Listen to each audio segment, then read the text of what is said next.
At a family dinner, my mom was smiling. My dad was making a toast. My sister was scrolling her phone. Then my daughter handed me a note under the table. It said, "Call 911." She looked pale. I didn't panic. I did this. 17 minutes later, my parents were panicking. Yeah, that's how my Thursday night went. I'd driven 2 hours to get there. Thought I was being a good mom. A good daughter. The whole damn thing was supposed to be a quiet evening at the family's countryside retreat, which is a generous word for a mold-scented, low-ceilinged house with suspiciously thin walls and creaky everything. You know the kind. Your knees remember the bathroom tile more than your heart remembers the sunsets. Anyway, my parents had invited Lily, my daughter, to stay for a couple weeks. Just after graduation. They said she'd been looking pale. Said she needed rest. Said they missed her. And I, idiot that I am, believed them. Lily had been quiet since Henry, my uncle, her great-uncle, died. He'd been like a grandfather to her. No wife, no kids, just an old man with a soft heart and a quiet house full of wooden trains. When he passed, it wrecked her. She wasn't answering calls much. But when I did get through, she always sounded tired, not scared. Tired I could live with. Tired I could fix. So I asked if I could come visit. Just for one evening. They weren't thrilled, but they said yes. I'm going to say something stupid now. I didn't think anything was off when I arrived. I walked in. They smiled. My mom hugged me. My dad cracked a joke about the wine I brought being actually drinkable this time. Everyone laughed. My sister waved from the kitchen. They'd even lit candles on the porch like we were at some Airbnb with good reviews. And Lily was there. Smiling. Sort of. She looked thin. Paler than usual. Her eyes had that swollen, post-crying glaze. But she smiled when she saw me. She stood up and gave me a hug that lasted just long enough to make me suspicious. The kind of hug that says thank God you're here, but doesn't want to be obvious about it. So I said nothing. I just squeezed her hand and said, "You okay?" She nodded. Dinner started. Burgers. Potato salad. Slices of tomato that looked like they'd been carved with a spoon. Everyone talked like it was any other evening. My dad told a story about nearly crashing a golf cart. My mom kept refilling everyone's glasses with boxed wine and saying, "Just a splash," while pouring half a cup. My sister scrolled her phone under the table. The man sitting across from me, the family friend, smiled whenever I looked at him. I smiled back because women are trained from birth to smile when men look at them. I didn't remember his name. I didn't remember ever being told his name. And then it happened. Just as my dad raised his glass for a toast, something about fresh air and family, and how we should do this more often, I felt a hand brush my knee under the table. Lily, she was sitting beside me. She slipped something into my lap. A folded piece of paper. Ripped from a notepad. The kind my mom kept near the landline for grocery lists and passive-aggressive reminders about recycling. I looked down, unfolded it. 2 words, all caps. "Call 911. No exclamation mark. No explanation. Just that. I froze. She was still looking forward, not at me. Staring into the middle of the table like nothing had happened. But I saw her hand shake. I saw her leg bouncing under the table. My throat went dry. My mom turned to me. "Everything all right, honey?" I folded the paper back up without blinking. Slid it under my thigh. "Yeah," I said and forced a smile. "Just, potato salad's a bit heavy." They laughed. My dad made some joke about my city stomach. And I laughed too. But I couldn't feel my hands anymore. What the hell was going on? I looked at Lily again. She didn't look back. But her jaw was tight. Her eyes glassy. Was she serious? Was she joking? No, she wasn't joking. No one jokes like that. And why couldn't she just say it out loud? Because she was scared. That's why. I needed to get out of there. I cleared my throat. "Mind if I use the bathroom?" My mom waved toward the hall. "Of course, sweetheart." I stood up, took my bag with me. Just in case. Just in case of what, I didn't know yet. But something in my gut had gone ice cold. The hallway was narrow. The bathroom door stuck halfway, same as it always had.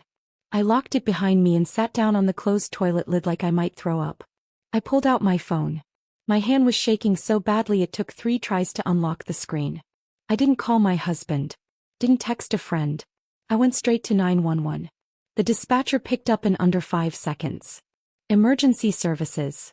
What's your location?" I gave the address. My voice cracked halfway through the street name.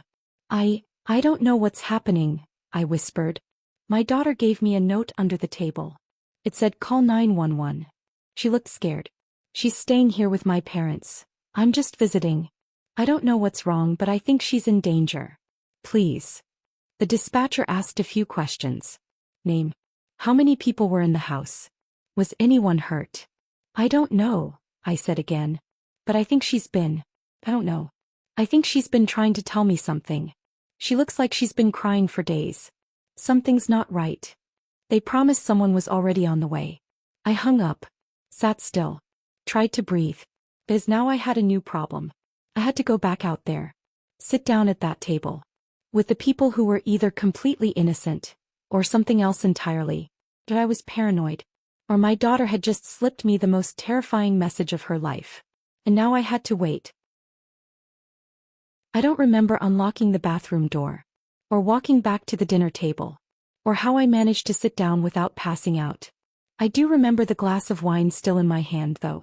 I didn't drink it, I just held it like a prop because if I let it go I was afraid my hands would show what was really happening under the surface. My daughter had just passed me a note that said call 911. And I'd called them. They were on their way.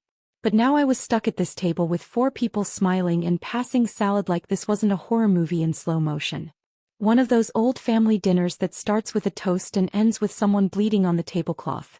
I laughed at someone's joke. I have no idea what it was. I kept laughing.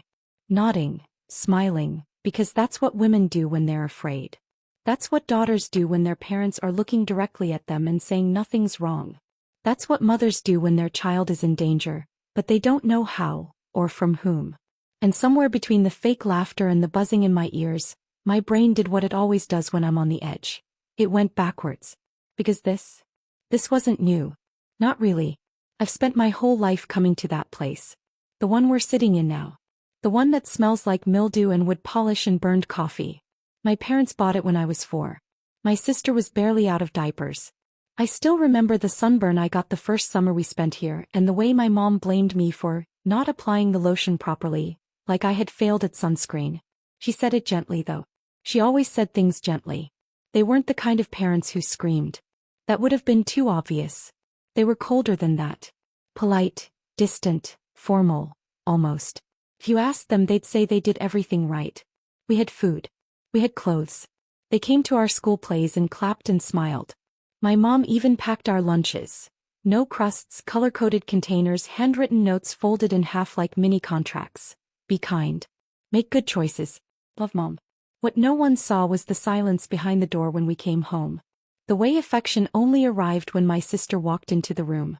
The way I kept trying to earn something that never really belonged to me. My sister could just exist. She could spill juice and cry about cartoons and break things. They'd laugh. Call her silly. Fix it. I made straight A's and offered to do dishes and tried to choreograph an entire dance routine in the living room at age 7 just to get them to look at me. They looked. Then asked me to stop because I was being loud. And I know how it sounds. Petty, juvenile. Like some jealous sob story from a kid who didn't get enough hugs. But here's the thing. When you grow up in a house like that, the absence of love doesn't show up as violence. It shows up as precision. They did everything right. Except feel anything real for me. At some point, maybe 12, maybe 15, I gave up trying. I remember sitting on the porch one night after a birthday party where they forgot the candles and thinking, okay, maybe you can't make people love you. Maybe this is just the version of parent they are. And once I made peace with that, I stopped expecting warmth. Stopped needing it. Sort of. When I got pregnant with Lily, I was 20. That's a whole story of its own. But what matters here is this. When she was born, I swore to myself that she would never feel like I did. That she would never wonder if she was loved. That she would never have to earn her place in my life. And I kept that promise. My parents, to their credit, were vaguely interested at first. When Lily was a baby, they bought stuffed animals. Sent cards. Occasionally asked how she was. But it didn't take long for the pattern to repeat. That same polite disinterest. The affection that showed up only when it made them look good. The babysitting offers that turned into last-minute cancellations. The "we've been so busy" texts that came after birthdays. I never told Lily not to love them. Never stood in her way. I figured if they wanted a relationship with their granddaughter, I wouldn't stop them. They weren't bad people, I told myself. Just limited. Emotionally underdeveloped. But she noticed. Kids always do. There were weekends where we'd drive 2 hours here, and she'd bring her backpack full of art supplies and snacks and the latest book she wanted to show Grandma. And they'd nod vaguely and go back to reading the newspaper. So I let it happen. Because they weren't hurting her. They weren't doing anything wrong, right? But the one person who never let her down, not once, was Uncle Henry. My mother's older brother. He never had kids. Never married. Lost the love of his life when he was barely 30 and never seemed to recover. He lived quietly. Ran a successful business, then retired early. Traveled. Donated to quiet causes. Sent me books with handwritten notes in the margins. Once mailed me a pair of gloves I mentioned liking 2 years earlier with the receipt still folded inside. When Lily was born, something in him seemed to light up. He held her like she was something rare. He showed up with picture books in Italian and a carved wooden owl from somewhere I'd never heard of. He never missed a birthday. Never forgot a school play. He called her his miracle girl. And she loved him back with every fiber of her being. For the first time in her life, maybe in mine too, someone looked at her and made her feel like she was enough. Just as she was. She used to fall asleep on his shoulder. Said he smelled like cinnamon and coffee and safety. He died 3 weeks ago. It was peaceful. In his sleep. A quiet end just like the life he lived. But Lily didn't take it quietly. She shut down. Fully. Wouldn't get out of bed. Wouldn't talk. Wouldn't eat. I thought grief was supposed to come in waves, but for her it came like a blackout. All at once. No air, no light, no shore. Then the invitation came. My parents called. Said Lily could come stay at the countryside house. The same one we're in now. They said the fresh air would help. That family could be good for her. And God help me, I thought it might be true. So I let her go. For 2 weeks she stayed here. I called. She answered sometimes. Always sounded tired. Always said she was fine.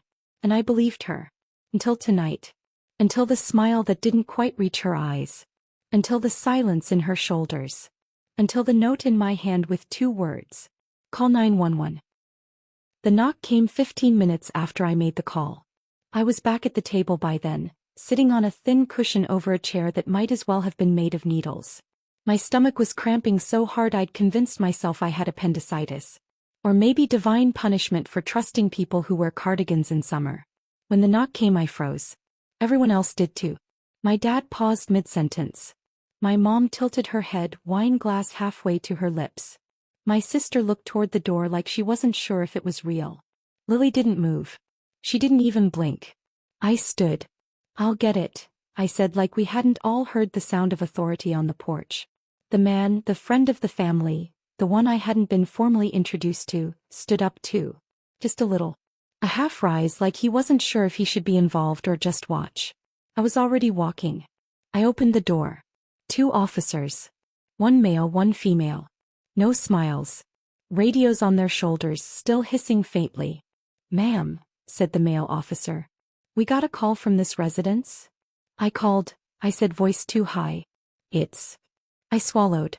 It's my daughter, she gave me a note, said to call 911, she's here.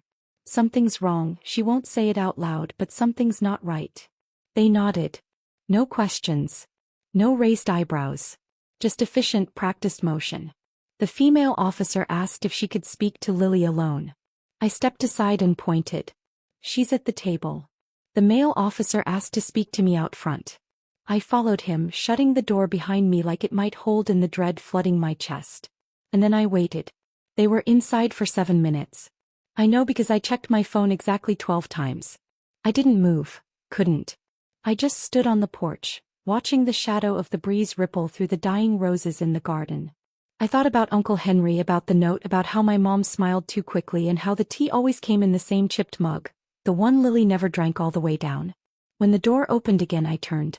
Lily was standing next to the female officer. Her hands were shaking. Her face was white as chalk. But she was talking. Finally she was talking. The male officer waved me over. I got as far as the doorway before I heard it. Uncle Henry.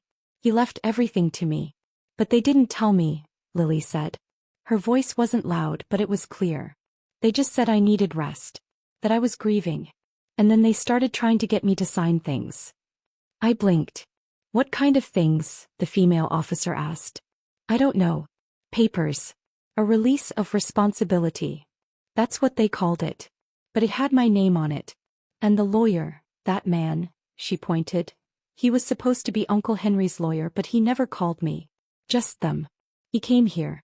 Said it was just to simplify things. The officer nodded. Lily continued, voice cracking. I said no. I didn't want to sign anything. I asked for time. I asked for a phone call. But they took my phone. Said it was for my mental health. Said I'd thank them later. And then the bomb dropped. I think they were drugging me. The room shifted. Even the walls felt like they took a step back. The officers exchanged a glance, then the male officer stepped out into the hallway. A few seconds later I heard quiet voices, footsteps. They brought my parents back in. Then Astrid. Then the lawyer. One by one.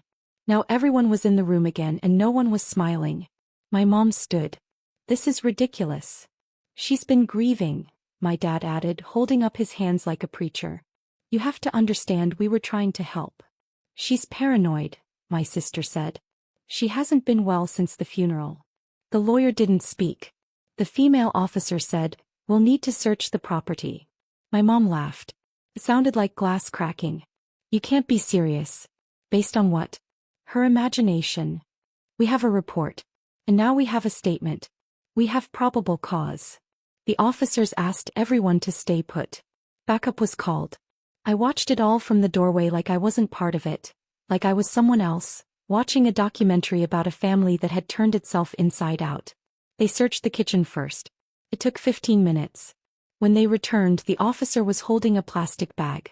Inside were loose pills. Small, round, off-white. No prescription bottle. No label.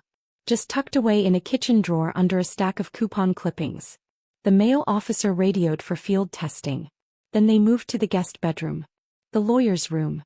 That's where they found the unsigned documents. Lily's name was printed clearly on every page.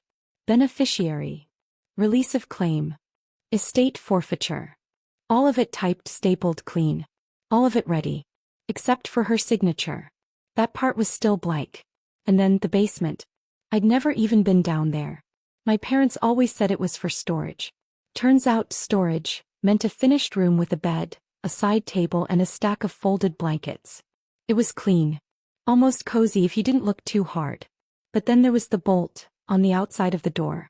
And the narrow window that didn't open.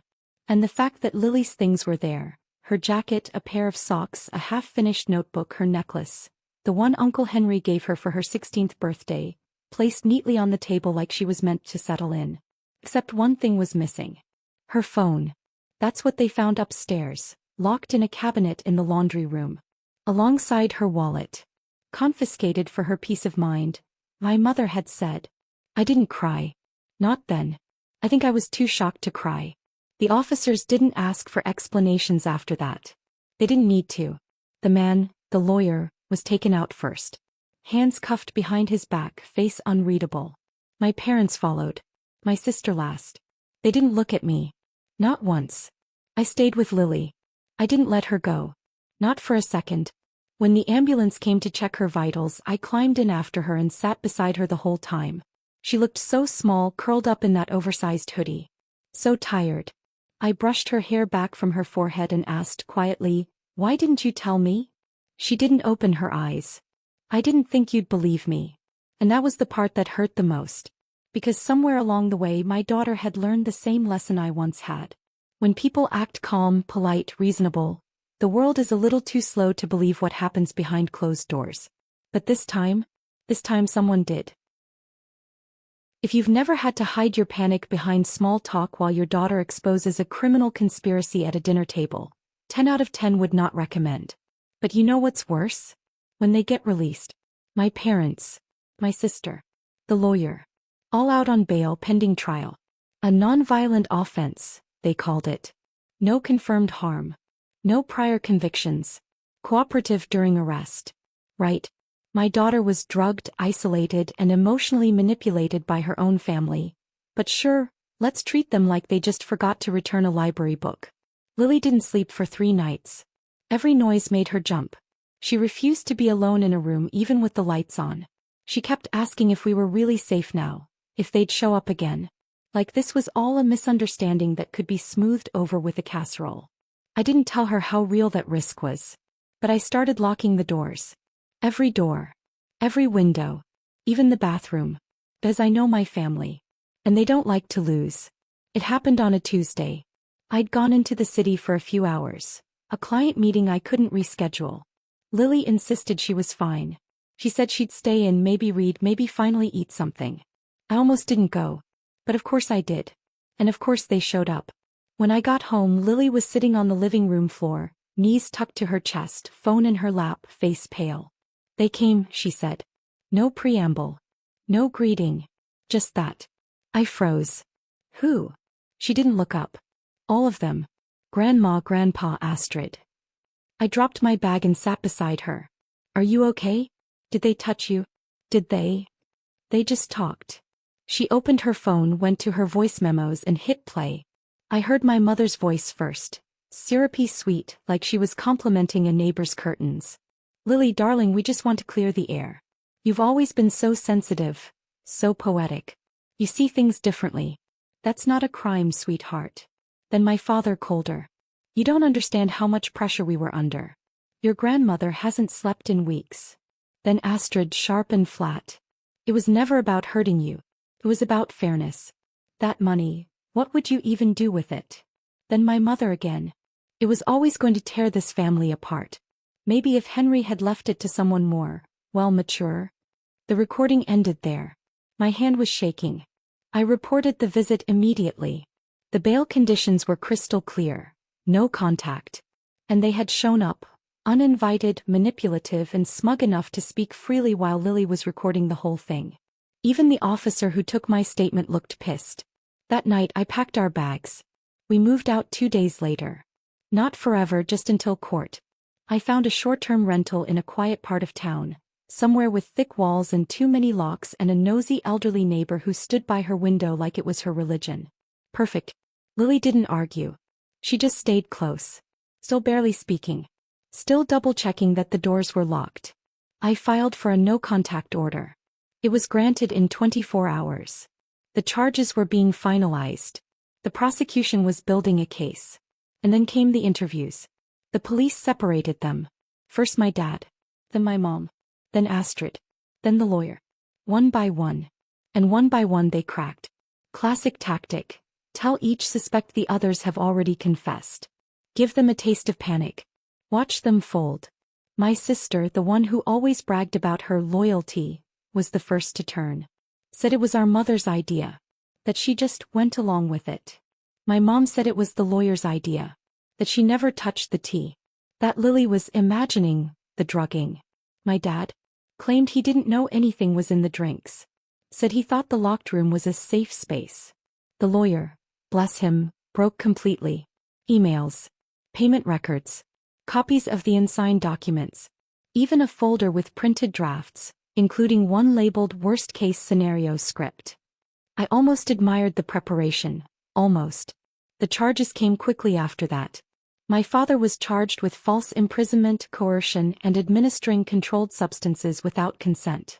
He was sentenced to 6 years in prison, eligible for parole after 4. My mother was convicted of conspiracy to commit fraud and unlawful drugging. She received 4 years. No parole until halfway through. My sister was charged with conspiracy. She got 18 months, served 9 in actual prison. The lawyer was disbarred and convicted of fraud and aiding and abetting unlawful confinement. He was sentenced to 8 years. No early release. It didn't feel like revenge. It felt like oxygen. 3 months later, the estate settled. We were called into a lawyer's office. A real lawyer, one who spoke like a person and didn't smirk at children. He handed Lily a thick packet and said gently, "It's yours now." The number in her account was more than I expected. More than she expected. Enough to pay for school, therapy, rent, travel. A life. The future. She cried when we got home, not because of the money. Because for the first time in a long time she felt safe. And she knew they couldn't take anything else from her ever again. Sometimes I still ask myself, was I wrong for not noticing sooner? Should I have asked more questions? Pressed harder? Trusted my gut instead of their polite smiles and perfectly folded napkins? Because in hindsight the signs were there. Lily's voice getting smaller. Her eyes looking dimmer. The way she hugged me just a little too long that night. I don't know. Maybe I failed her for a while. But when it counted I listened. And I called. And maybe that's what matters. She's safe now. Healing. Laughing again.